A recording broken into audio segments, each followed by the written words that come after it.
Hi, I'm Michelle Gordon. I'm Lindsay Conklin. I'm Andrina Reilich. Okay, and we're going over our final paper, The Amazing Grace video. So I guess I'll read the questions and then we can all chime in. The first question is, what doctrine in Wilbur's heart drove him to advocate? Why is the doctrine of the family so important to have in your heart, to be passionate and persistent? So I put 5 bullet points on here. I said that Wilbur, of course, cared about the people, and he really wanted to make sure that marginalized groups had respect from the citizens in the community that they lived in. He saw them as people.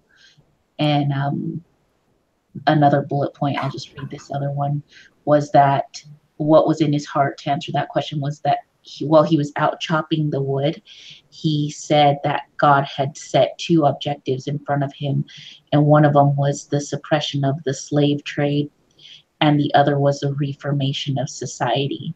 And so he felt a really big burden, I think, to serve the 2, like serve God and be compassionate for the people, but then also serve the society and reform that so that it was better for everybody. Okay, that's good answers.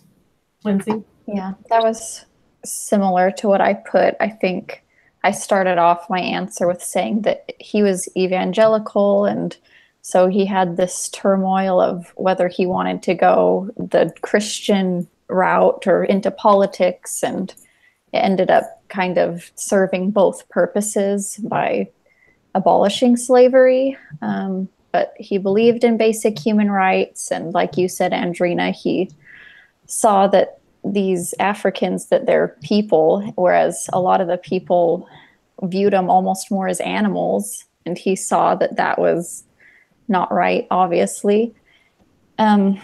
And I think for the second part of the question, where it says, why is the doctrine of the family so important to have in your heart, to be passionate and persistent?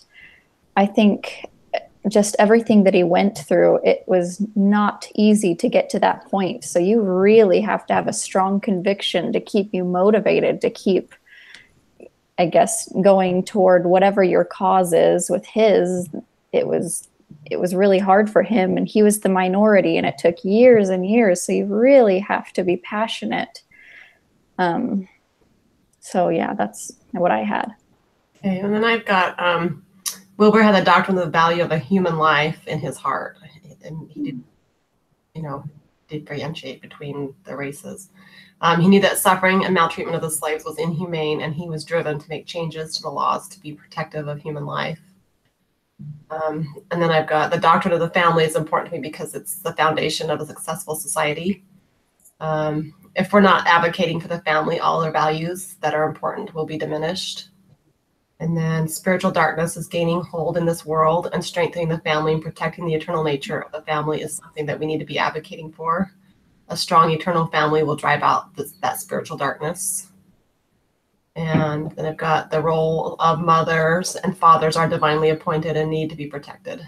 They each have different roles and responsibilities, and we need to advocate for the traditional family union. Okay, any other comments? No. Okay, so number 2.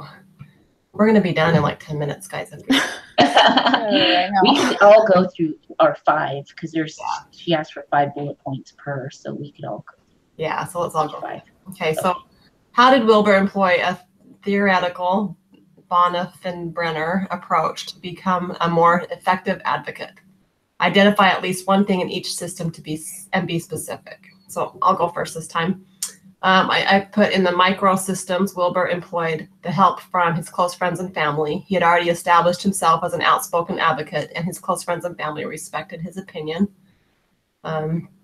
Wilbur was greatly influenced by his preacher that was a master on a slave ship. This preacher was spending his days trying to repent of the sins against the slaves. Wilbur wanted to continue fighting for the slaves.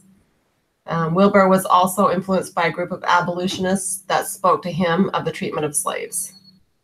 Wilbur's close friends close friend was backing him to continue to speak out and advocate for the end of the slave trade.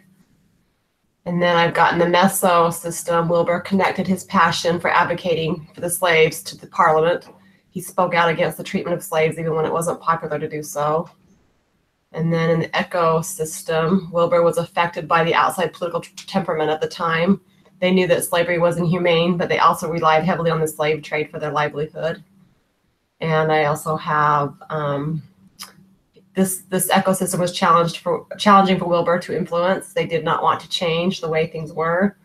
They wanted the slave trade to continue because they were all getting rich off the slaves. And then in the macro systems, Wilbur was trying to change a whole society's way of thinking and their basic belief system when he started advocating for the slaves. Wilbur was trying to convince a whole country to change their lifestyle and ideology. Okay, I can go next. So for microsystem, I put pretty much the same thing. As he was really open with his friends and his family members about his beliefs.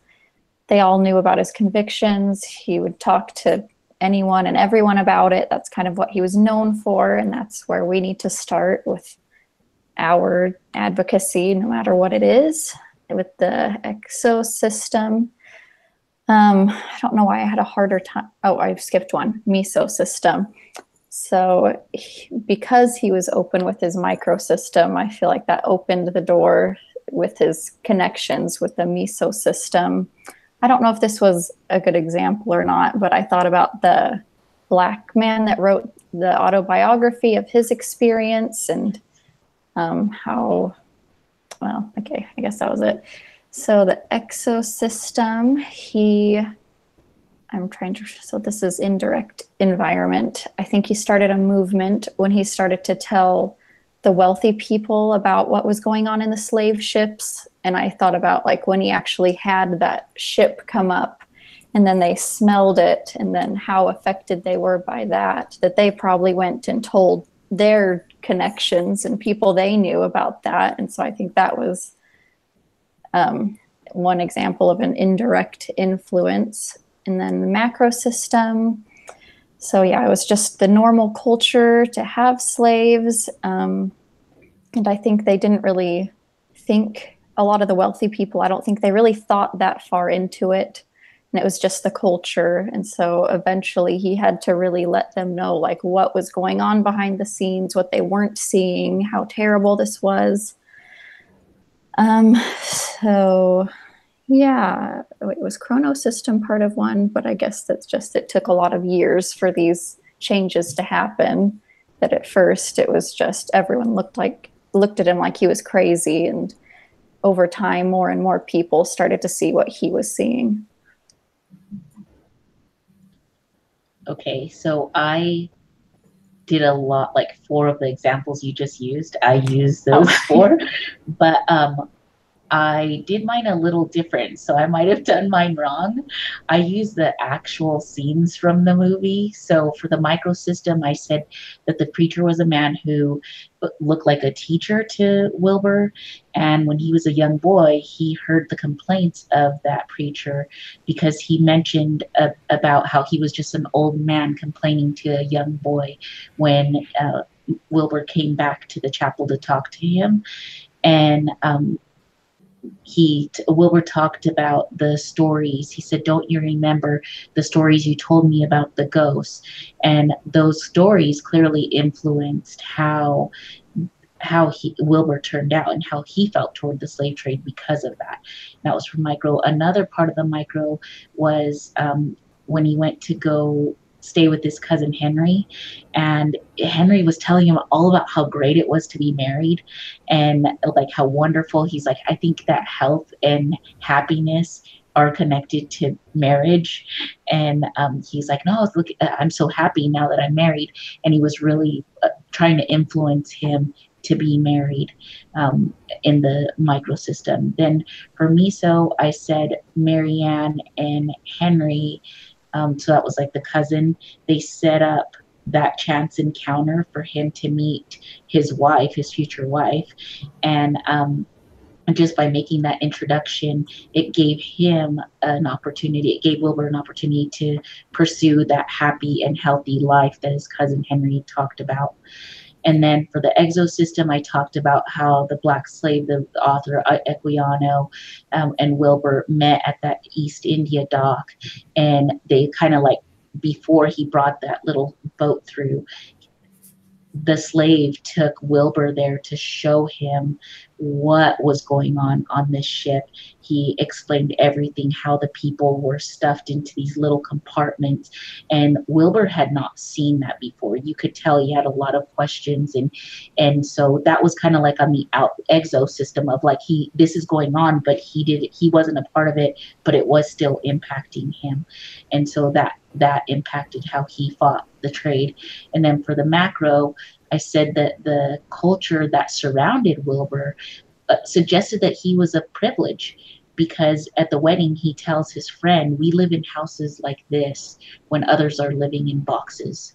And and then they joked about how things were when they attended Cambridge. So it looked like they were mostly politicians, lawyers, educated people. That was the macro system that he was surrounded by. And then for Chronos, I used the two experiences.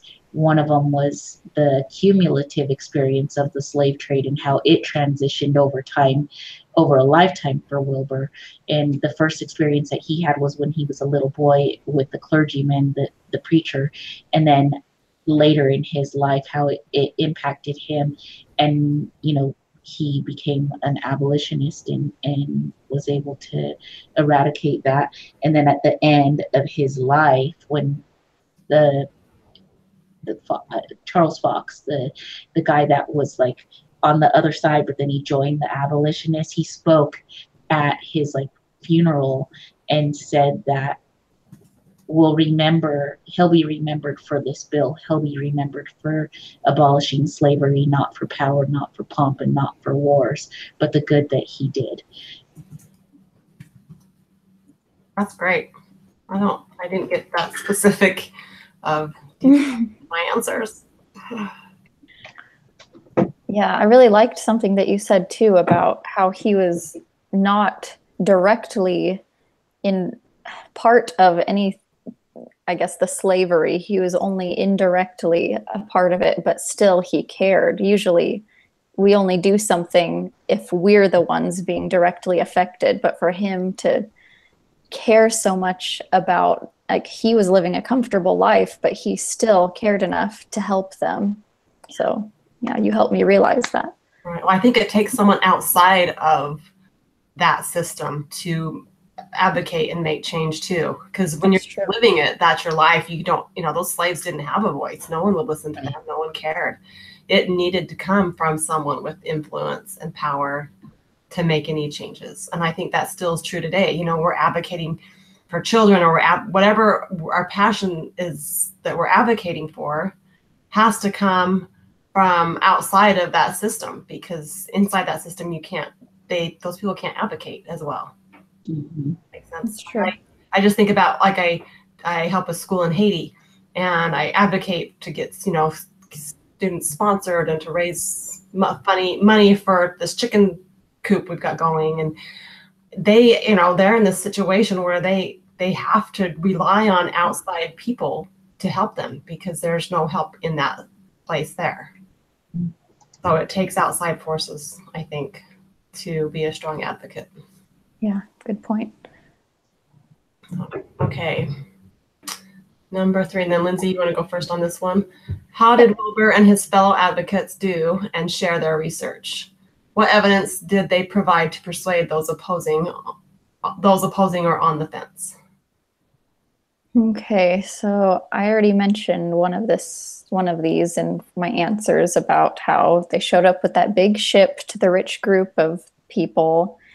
And I think that offered a note of compassion, I guess, where, like we were saying, if it's kind of out of sight, out of mind, but when that ship came up and they smelled it, and then they immediately had compassion for the Africans.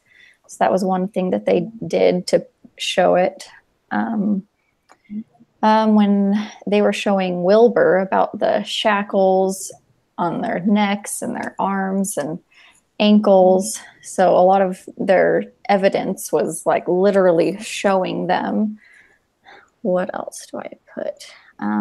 That, I don't remember his name, but that black man who wrote his autobiography that was trying to tell everyone what's really going on, which I don't know if that made as big of an impact, honestly, as the more visual things that they did. What else do I have on my list? And I guess, I don't know if this was really evidence, but I put this in my answer still, is one thing that really helped turn the argument was when they had that one man that was in Parliament that came to their meeting and was interested in what the other side was saying. And that was a big game changer that probably helped the other side, help the rest of Parliament maybe take it more seriously. And that's what I had. Okay, good answers. Andrina, can I go? Yeah, I basically have the same answers again. So the advocates, I put that the advocates interviewed people one-on-one or had personal experience to gather the research that they used for their advocacy.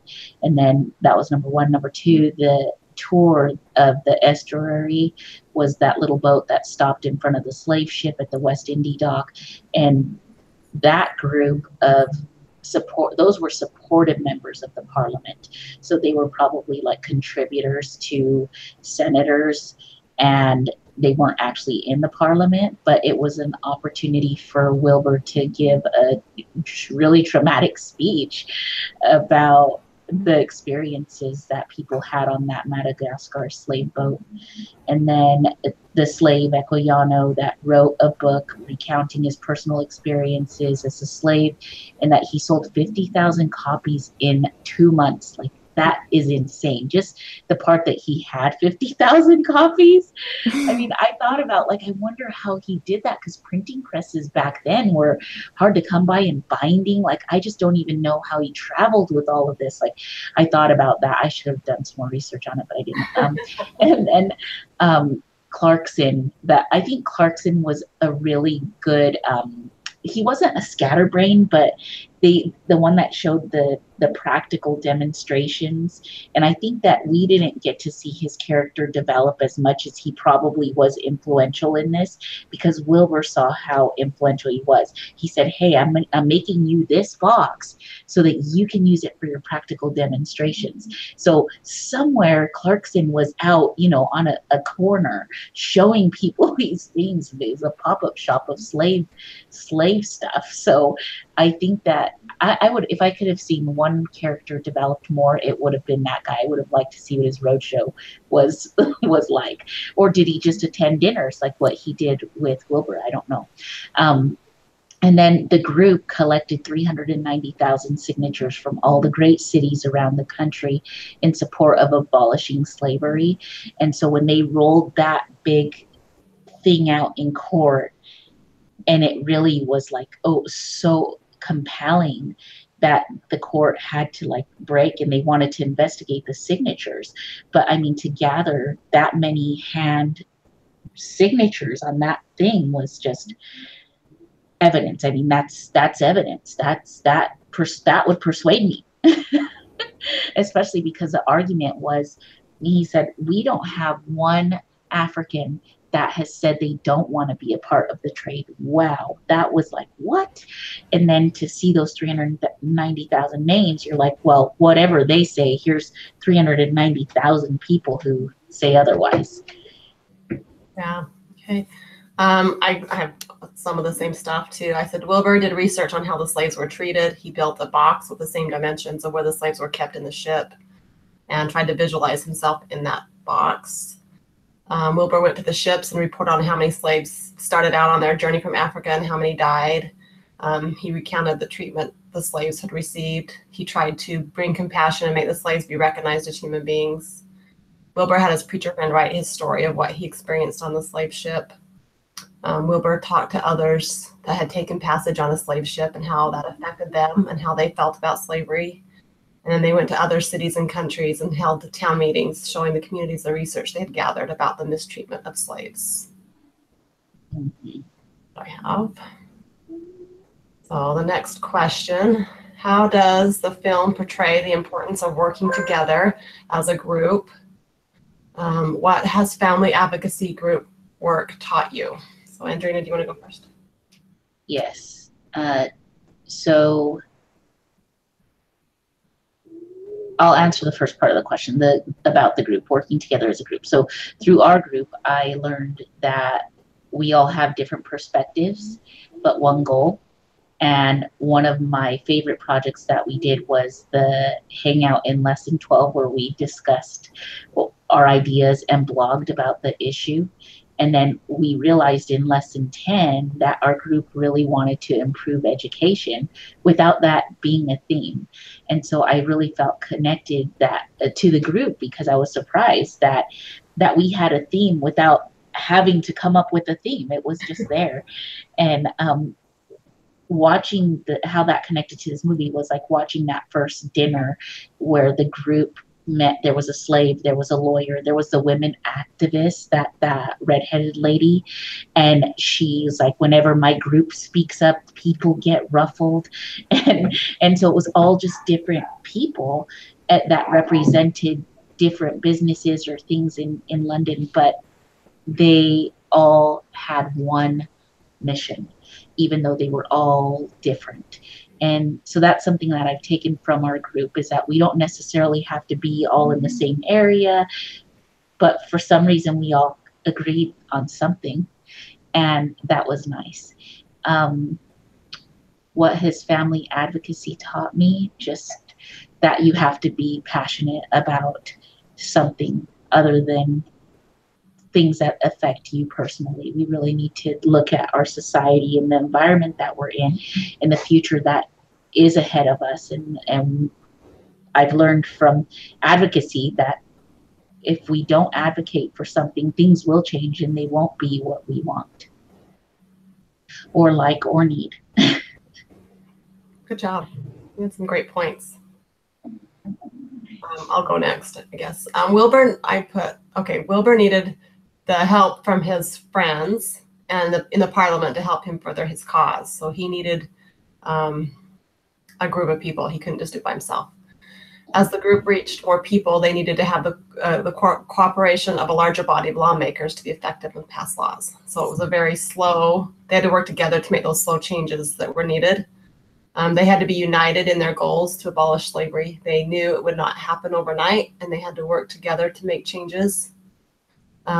They worked together to make changes, but the opposing parties were not happy with the things that they were doing. They needed to work together to get past that opposition. And I think that all that relates to what we do when we're advocating. We have to have some, backing and a group of people that support that same idea. We have to be able to talk to people and get more people on board.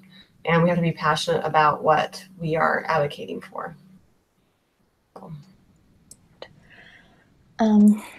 So I guess just adding on to both of yours is, like in the movies, is that they all had something different to offer towards the cause. They had different connections and ideas that worked together that that strengthened them. And I think that as a group, that people trust an idea that's backed up by a larger group rather than just a minority or an individual, like with the list of petition names. That was a game changer for them. So that is one thing that working together as a group can accomplish a lot more in that realm. Like at the beginning of the movie when they were, what are they doing? Betting or playing cards. And he was not, he didn't like that he wanted to bring his slave into that. And he was trying to make a point and saying on the table, and everyone is like, this guy's crazy. And so, yeah, he, as an individual, they're just like, what is happening right now? But when, as a group, they had a lot more influence, even though it was the same cause the whole time. So I guess I don't know if I have anything different to say about with our group but yeah, we all come from different places and different political demographics where we live, but we all stand up for the family, and we have, I guess, small differences in our communities with what our environments are, but it's good to know like what the differences are, and instead of just kind of being in your own individual bubble, it's good to know what other people in different places are going through and using those to help get towards our cause of family advocacy. Right. That's very true. We have to kind of know our climate and all pull together and work together. So, okay. What parallels do you see between Wilbur and Captain Moroni and Alma 46? What is a Christian and professional family advocate? And how did Wilbur exemplify that? How can you be effective and Christ-like against such loud and often degrading voices? So I think it's my turn to go first. Captain Moroni raised the title of liberty to rally the people to defend their religion. Wilbur also rallied his friends, family, and associates to make changes in the laws to end slavery. Wilbur exemplified a Christian and professional family advocate by his professing that God had moved him to speak passionately about the inhumane treatment of slaves. Wilbur was not afraid to evoke his feelings of God and the power and influence he received from his religious convictions. Wilbur acted in a Christ-like manner and remained professional in all settings. In the end, Wilbur was greatly respected for his peaceful manner and of advocating for the slaves. Through his persistence and continued advocacy, the slave trade was abolished, and he had persuaded the whole Parliament to his side of thinking. And then I can advocate for the family and other issues that are important to me by my example of being respectful and courteous to those that do not hold my opinion. My actions often speak louder than my words. I need to advocate in a way that is respectful, kind, and passionate about what I believe to be true. So I think, Andrea, you're next. It's just reading over what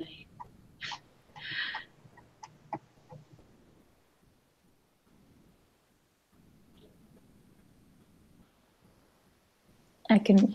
So if you want. Okay. Yeah, sorry. It's my screen froze. I don't know. I have emails popping in here too. I'm sorry. Okay, so what I wrote was working to. Oh, wrong one. Now there it goes. It's moving at the same time. Okay. I put the parallel that I saw in Wilbur and Captain Moroni was that when Wilbur was in the garden with his wife, he recalled all of the badges and the petitions and the speeches, and that he said even that he started yelling at her. He got really passionate, and it reminded me of when we read about Captain Moroni, how he rode with his flag and he waved his flag, and he was very passionate when he did that. And then when Wilbur talked openly about God, wherever he was, his career in politics, he always talked about God. So he would say stuff like, I need to ask God. And there was even a part where he was laying on the grass and his butler came and was like, what are you doing? He's like, I know this is really weird, but he said that he would rather spend the day with God. And he always magnified God in his work. And then the Duke of Clarence at the very end, the little one that wanted to bring his slave, and he was just he wasn't a good character throughout the movie, but at the end he stood up and applauded for Wilbur's win, and he said that he was an exceptional commoner, and that sent a message to me that being an effective advocate doesn't mean you have to be the smartest or have the most power. When you start, you're going to get momentum, you're going to get passionate about it, and you're going to be able to advocate on issues from your heart and win. And then there's always opposers on any issue. It's important to know what opposers think and make attempts to understand what they're advocating about. And knowing the opposition's mistakes makes it a lot easier to advocate because you'll understand their view too. And that reminded me of our assignment that we did in this Captain Moroni when we were having that debate of like we had to research the other side so that we knew how to attack them or ask them questions or stump them. And so that's part of, keeping things Christ-like, knowing the other side truly, and being able to be effective. That was very thorough, a lot more thorough than mine. Okay. Let's see. So I feel like you guys said everything I put, but I'll say it anyway. But let's see. So a parallel between both of them was just how unapologetic they were with their cause. They were a minority in thinking, but they're like, this is what I believe. This is what I'm standing for. And I'm going to raise my flag. I want everyone to know. And let's see.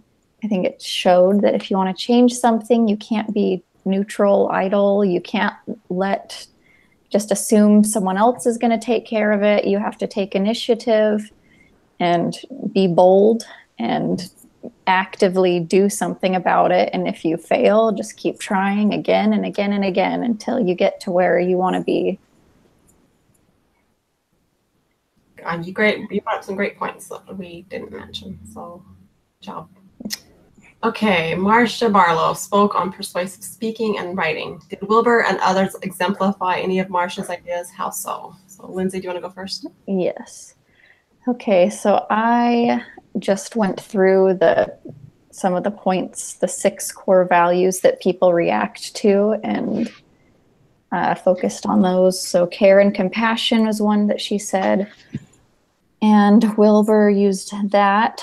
This is like the 4th time I've used this example, but with that ship that came up and they started weeping and crying with how sad they felt with now that they're seeing how terrible the circumstances were. And with the autobiography that was written, they were just telling the truth, but it was hitting that chord of care and compassion that Marcia Barlow talked about. And fairness and equality was another point that she talked about that people react to. And so clearly there was not equality with the slaves and the white people. It was definitely not fair either. So Wilbur was trying to change that by, I guess, almost humanizing them more, since they weren't even really seen as humans to these wealthy people. And I guess that kind of goes along with the liberty was another point she talked about too, and that he wanted to give the slaves liberty and tried to show, I guess, the white people that they deserved that. They deserve liberty. And sanctity was another point. And so he was an evangelical, he had a relationship with God. And that was a big reason that he was even advocating in the first place, is that I guess he knew that they had, what's the word I'm looking for? That they were all children of God. Like, he never said that specifically, but Wilbur knew that all humans have rights and that we're all, I guess, brothers and sisters in a way, and that he felt, like I said, he didn't use these words, but these were like things that he showed, and that he valued the sanctity of them. And let's see, I think that's all I put. Okay. Go ahead, Andrina. All right. And then I went specific again. I'm really sorry about this lady. So it's okay. Let's go that specific. Okay, so Marcia Barlow talked about finding common ground in her opening when she first started talking in her video. She mentioned baby killers, like how her and a bunch of women had gotten together, and she said it was a beautiful lunch, and we were all ready to talk and come to common ground. And there was this guy in there, and he mentioned the word baby killers. And there was no way that he was going to have common ground. So he felt so strongly, he left that meeting. Wilbur talked to the house and said, so he found a way to connect. And that's what Marcia Barlow wanted, for us to find a way to connect, not to just call people something and leave. And Wilbur recognized that somewhere these men were humanitarians. And while he was speaking, he said that all men are of humanity. And they started to get louder and louder, and he kept saying how they were humans. And he recognized that there were ship owners and investors in plantations in the audience that he was speaking to. So he did his best not to offend them. And he used what Marcia Barlow called taste receptors to see what he could test when he talked about the sanctity of life. He tested first to see what they thought was sanctifiable. And then having fairness is a point that Barlow brought out, or being caring was part of her speaking platform. And Wilbur talked about the humane conditions that the slave ship lacked, and how it was inhumane to transport slaves across the ocean in the conditions that they were in. And then Barlow talked about freedom. Wilbur talked also about freedom and how people working in the coffee fields were waiting for them to be freed. And at the end, when he looked at that chronos and said, nothing's happened, there's people out in the field with children being beat, and nothing's happened. They're waiting for King Wilbur to come, and I'm not coming. And then at the end, I don't remember the guy's name, but he persuaded everyone to compromise to gradually stop slavery.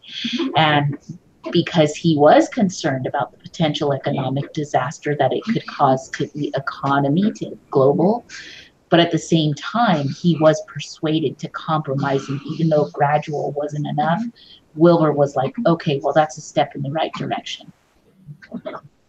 And so that just kind of showed like how all this compromise, all this tact that he used, carrying and really persuading over these 10 or 15 years is what it looked like.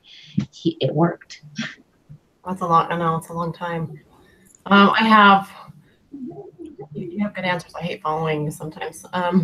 Wilbur and the other abolitionists spoke passionately about the maltreatment of slaves, and so did Marcia. She spoke passionately about her about abortion. Wilbur stood in front of a group of people and introduced and sang Amazing Grace, written by his friend, the preacher. This song became popular and recognized for the slave movement. This gave a connection about the slave trade to the opposing party. Wilbur was respectful. He did not try to polarize or fight the opposition. He tried to convince them by the evidence he had gathered and hoping to find compassion in the opposing side. Wilbur did not engage in arguments. When he felt defeated, he remained humble and respectful. Wilbur continued his fight in a respectful way, slowly changing the minds of the people. And by Wilbur's example and passion, he was able to persuade the Parliament to vote to abolish slavery by changing the hearts and minds of the people by his research and stories. Okay.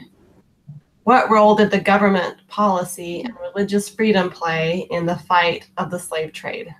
Did you see their political system being pro-family? Why or why not? Answer all the questions. Who's first? Andrina, are you first? Okay. So I noticed that no one was opposed to conversations about God, nor were they offended when Wilbur discussed his faith in God. And I think that religious freedom is shown through conversations about prayer and seeking God's help. But I don't think that it played a big part in the slave trade, just because they were praying, but not everybody was praying. And so I don't think it played a big part overall. For Wilbur, it did, but not overall. I did think that the political system was family conscious only to the families that were merchants, not to the slaves' families. It was not conscious to slave trade families because they didn't care that they were divided.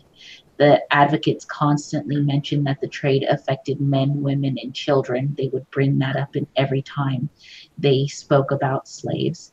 And the Parliament members were not affected by the thought one way or another. It had no impact every time they said men, women, and children are being sold. It didn't bother them. So I don't think they were family conscious in that aspect.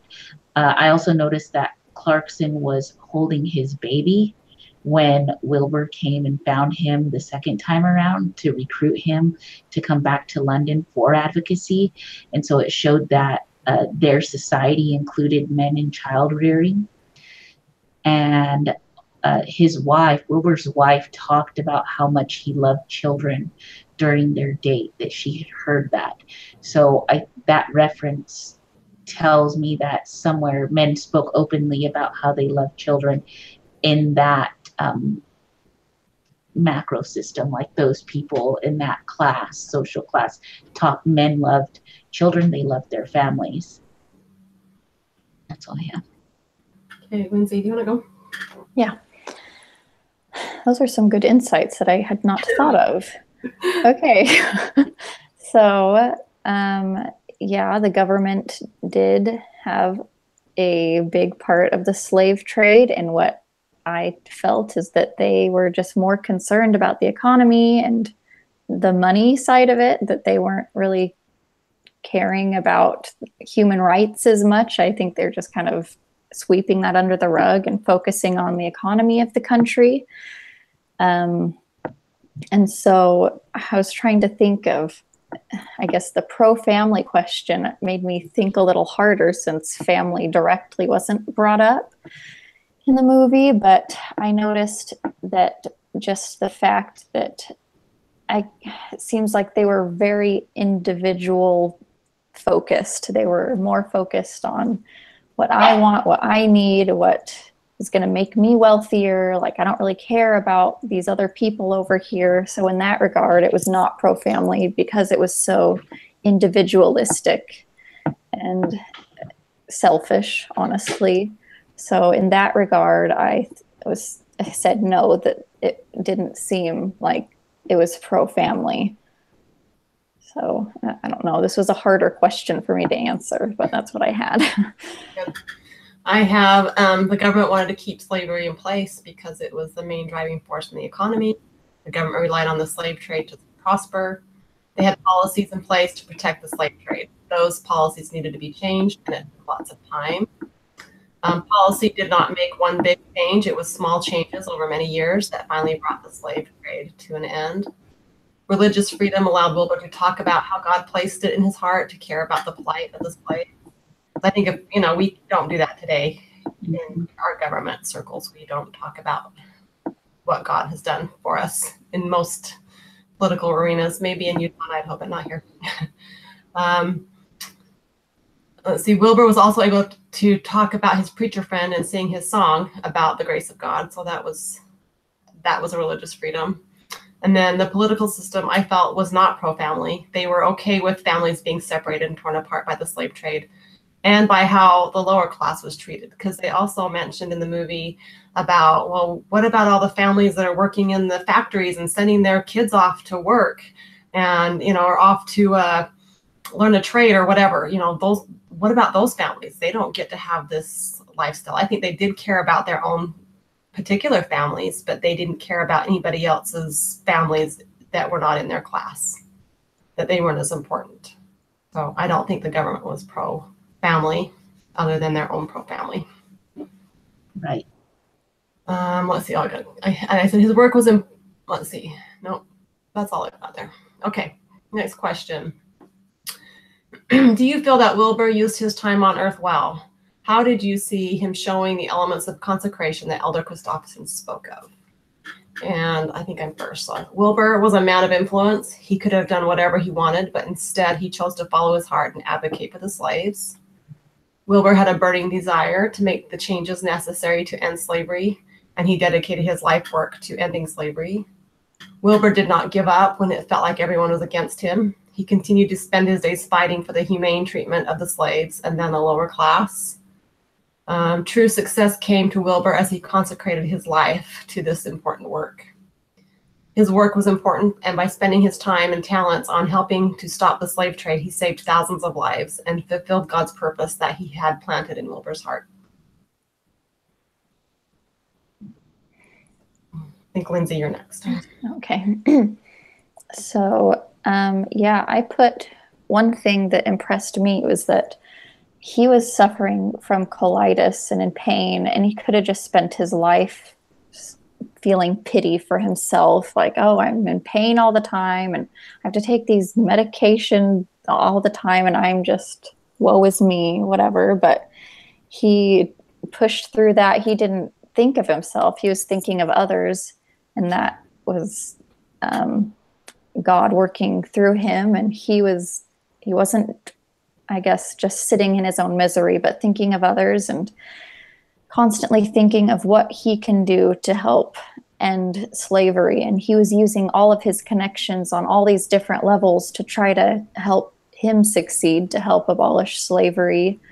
And on top of that, he was open about his Christianity and his relationship with God. So I think in that way too, it brought that element of humanity, and maybe that helps spread the effort too, with people thinking on that level, thinking of, I guess, I don't know if they were religious or not, but when people think in religious terms, I think they would be more likely to think of the rights of those slaves. And so, yeah, he was not selfish. He was doing everything he could to move that work forward, even if it was failing. He just kept pushing and pushing until eventually it worked.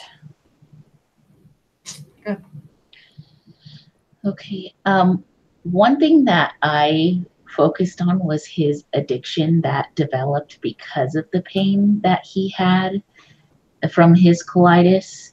So he did have an addiction to opiates, and he prayed for strength to overcome that addiction. He wanted to be well for his children because he found himself, like, at one point the wife said, oh, you're in so much pain, let me make you your elixir or whatever. And he's like, no, no, no. And he said, I want my children to find me as myself. And that was so important to him that he was willing also to go through even more pain. And he talked about not being able to feel the joy because of his pain reliever. He was even numb to the things that should make him feel good. And I think choosing good over evil is hard. And in the end, at Wilbur's funeral, there was that Parliament member that explained how an honest man will be remembered compared to a man of war. And in the talk, it discussed what true happiness is. And Wilbur experienced true happiness because his life was consecrated in God's purposes. His purpose was to bring families together, end slavery, have better society. I mean, that was God's purpose, for us to have joy, and he did it. Good answers. Let's see. Any other profound thoughts or personal insights from the movie that are related to child and family advocacy? Lindsay, do you want to go first? Yes. So I didn't use any particular scenes from the movie as an example, but just the theme of the movie. But just how he had such a strong passion for something, it, I guess, made me realize how much of an internal passion you have to have for something before you start advocating, because it's not likely going to be easy. So you really have to have that internal passion, which for me, I am such a neutral person. Like, I don't like stepping on anyone's toes or hurting anyone's feelings. So I feel like that often hinders me from even thinking that passionately about something. So that, I guess, for me personally, made me realize that if I'm feeling something, I need to just like focus on that and like feel that passion, because it can help me to advocate and it can help me to do something that I might not have done otherwise, just with my neutral personality. And so I guess my kids are not in school yet, but that made me think like that's something I need to keep in mind for when my kids are in school. If there's something I disagree with, instead of waiting for some other mom to talk to the principal about it or the school board, or I need to have that passion and know what's going on. So I am passionate enough to fight for something I believe in. That's good. It's hard. I was like that as well. And then finally you find your voice. And Mm-hmm. some of us find it a lot sooner than others. I was a late bloomer, so I put. I think it is often hard to be the only voice advocating for a child and family. We have to be prepared for opposition and not lose sight of what it is we're advocating for when it is in the heat of the moment. We need to do our research on the topic and then not be afraid to speak up, even if what we're saying is not the popular voice. Fighting for the family is some of the most important work that can be done. Sometimes we have to sacrifice conveniences, finances, and other luxuries to continue advocating for children and families. Advocating for families and children can be very rewarding when success is felt. We need to keep that end goal in mind. So that's, like I said, Haiti's my passion. I talk about it to whoever will listen, and you know, whether they choose to do anything or not, that's up to them. But I've changed a lot of hearts and minds and shed some light on a country that most people don't even think about. So that's been a positive thing.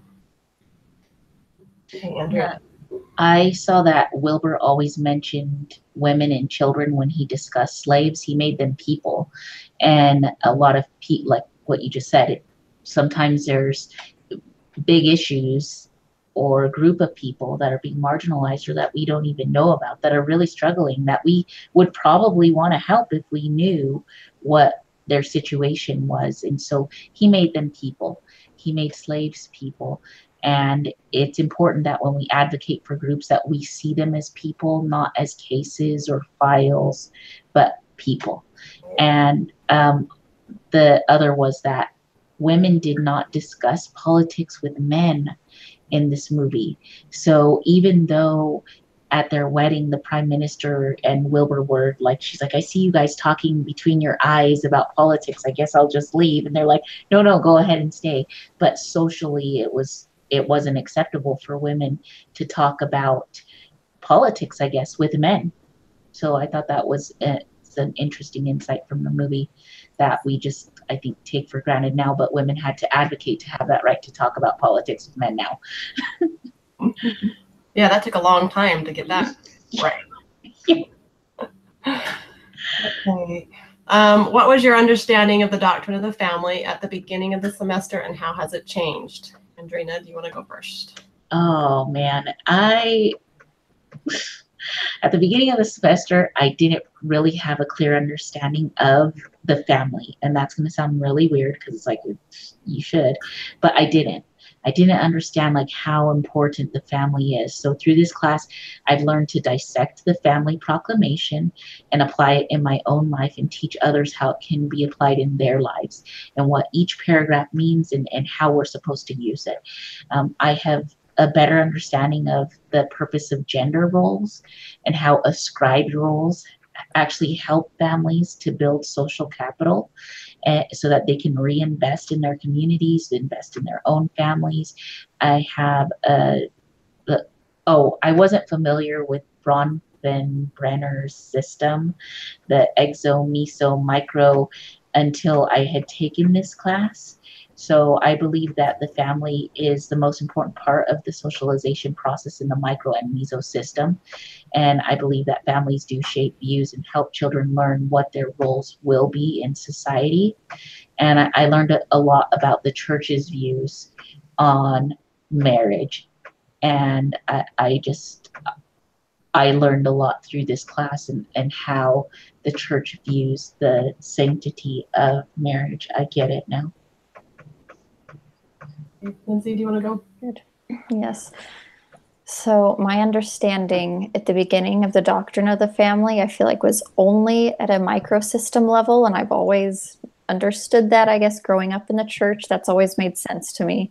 And so this class has helped expand that onto all the other levels and bigger levels, I guess, which I do think the microsystem is the most important still. But I think it was good for me to learn how that is influenced on much bigger scale, I guess.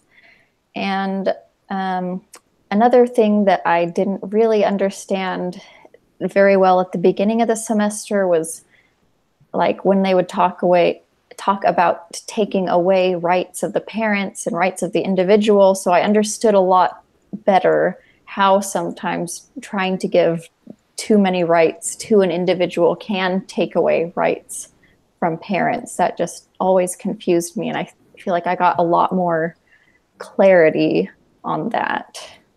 And that was, I feel like, the biggest thing that was eye-opening to me. That's a great insight. Anything else? No. Okay. I have, I thought I put at the beginning of the semester, I had a pretty strong understanding of the doctrine of the family. If you've gone through Pathway, you had to take proclamation class or whatever and just tear apart the proclamation. So I felt like that's been kind of ingrained in me. And I advocate for children every day at work. So I felt I had a pretty good knowledge. I gained more knowledge about how to advocate more successfully. I find myself in a position now for advocating for my own children. Because I was that quiet parent and never spoke up at school, hoping someone else would always bring up the issue I didn't want to bring up. I have learned to be prepared, be firm but respectful, to keep my cool and speak passionately about what I'm advocating for. The doctrine of the family. I had this case where the judge ruled on this visitation case, and she made her ruling without even asking me. And I kept waiting for a minute to break in to say, let me give my opinion on this matter, because it was polarized from the department and the parents. And she made her ruling based on just what one party said. And then after she made her ruling, she finally asked me what my opinion was. And at that point, I'm like, well, no matter what I say, you're not going to change your ruling, because that would make you look bad. But I had to advocate against what she ruled. And I had to do it with passion. I had to be calm and collected. And here I am going against what the judge just ruled, and had to speak up against that. And so anyway, this class helped me be able to do that, to be able to have that skill of being composed and respectful, but getting my point across. So I appreciate this class has helped me do that.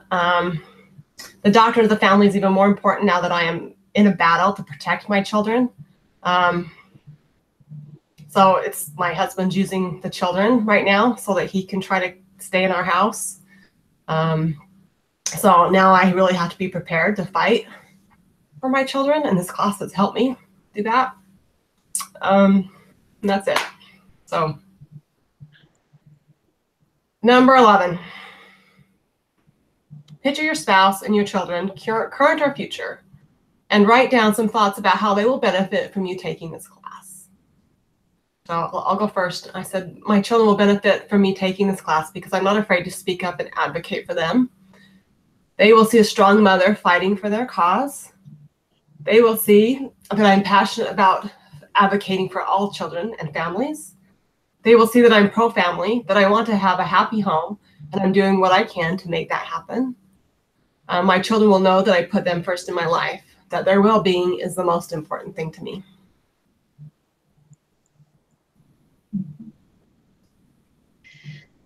Okay, I'll go next. I respect so what I learned is that, or what I see from my family, is that I respect the role that I have as a female and as a mother in my home. And I see being a mother as a privilege. I learned to research information to support experience, which will help strengthen an argument. And I want to help my children succeed by encouraging them to speak up for themselves and for others.